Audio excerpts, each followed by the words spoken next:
datang seorang jamaah menemui saya. Ustadz Somad, saya kena penyakit insomnia, gak bisa tidur malam. Jam 2 malam mata saya masih berkedip-kedip. Bismika Allahumma ahya wa amut, gak mempan. Sebabnya apa Pak?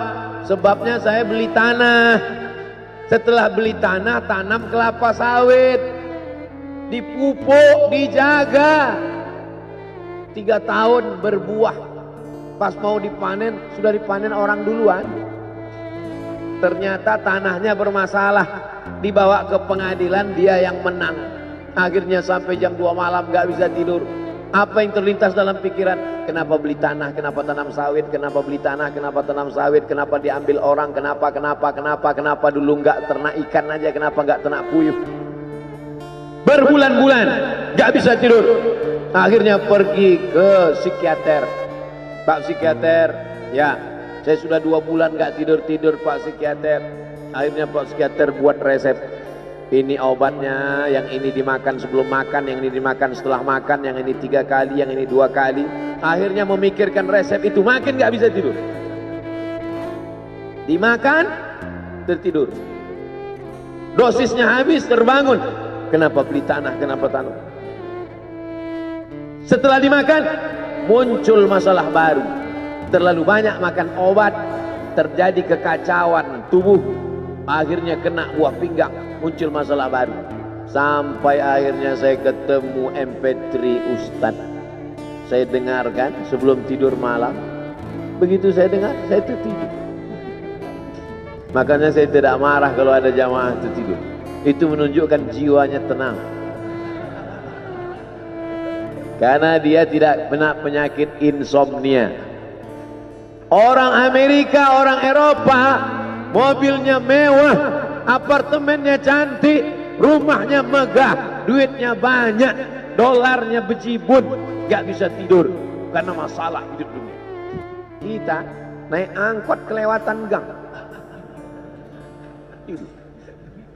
Itu menunjukkan apa? Di mana letak ketenangan itu? Huwallazi anzala sakinata fi qulubil mu'minin. Dia yang menurunkan ketenangan ke dalam hati orang yang beriman. Oleh sebab itu maka iman ini mesti disiram dengan ilmu. Majelis ilmu adalah majelis zikir. Majelis ilmu adalah majelis turunnya rahmat dan barakah. Majtama'a qaumun fi baitin min buyutillah. Sekelompok orang berkumpul di rumah Allah, yatsluna kitab Allah, membaca ayat-ayat Allah, wa yatadarasunahu fima bainahum, mengkaji isinya. Nazalat alaihimus sakinah, turun ketenangan. Wasyat bihimur rahmah, turun rahmat kasih sayang Allah. Haffat bihimul malaikah, dikelilingi oleh para malaikat.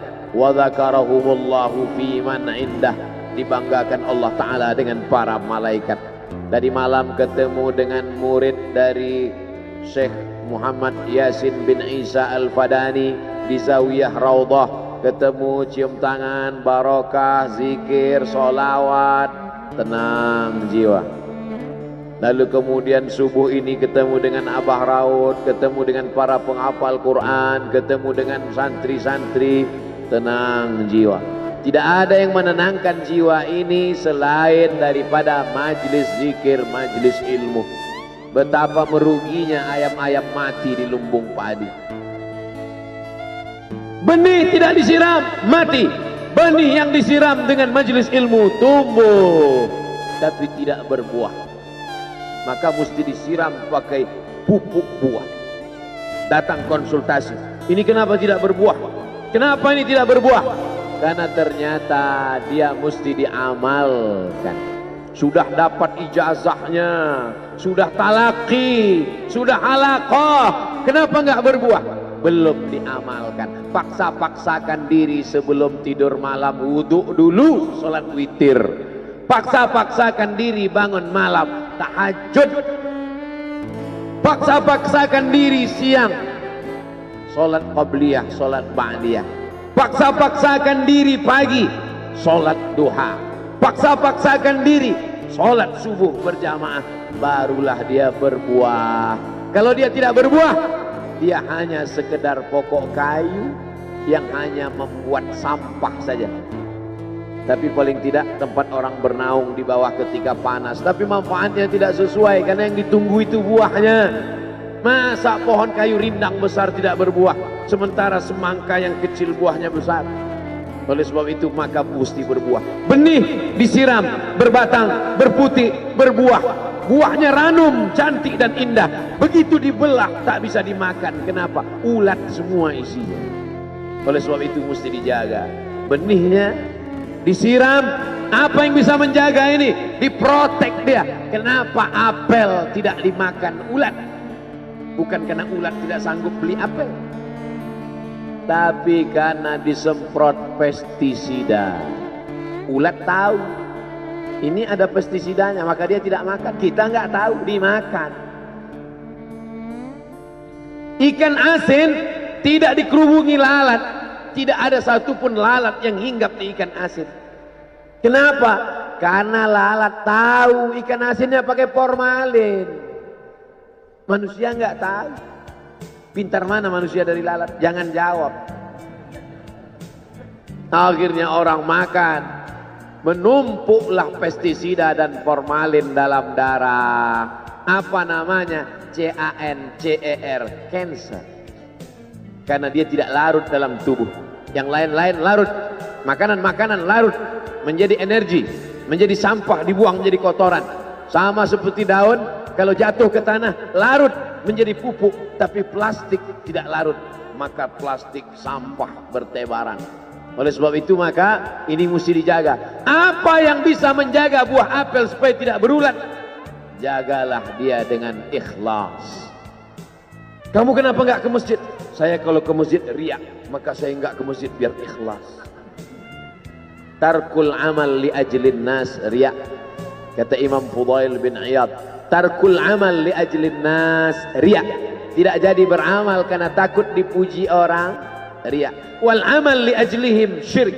Beramal karena ingin dipuji orang, syirik. Kenapa kamu nggak pakai sorban? Takut dipuji orang, riya. Pakai saja sorban anak, jangan takut dipuji orang. Pakai sorban, yakinkan dirimu. Baik. Ustaz, kenapa nggak pakai sorban? Ada masanya nanti pakai sorban. Tarkul amal li ajlin nas riya. Tapi beramal, tapi saya nggak tahan Pak Ustadz, dipuji orang. Luruskan, karena pujian pasti akan selalu datang. La'atiyannahum min baini aydihim wa min khalfihim wa an aymanihim wa an syama'ilihim. Datang dari depan, dari belakang, dari kanan, dari kiri, dari dalam. Alladzi yuwaswisu fi sudur, dari dalam, dari depan, dari belakang, dari kanan, dari kiri, dari dalam, dari dua aspek, minal jinnati wan nas, dari yang zahir, dari yang batin, berdatangan dia.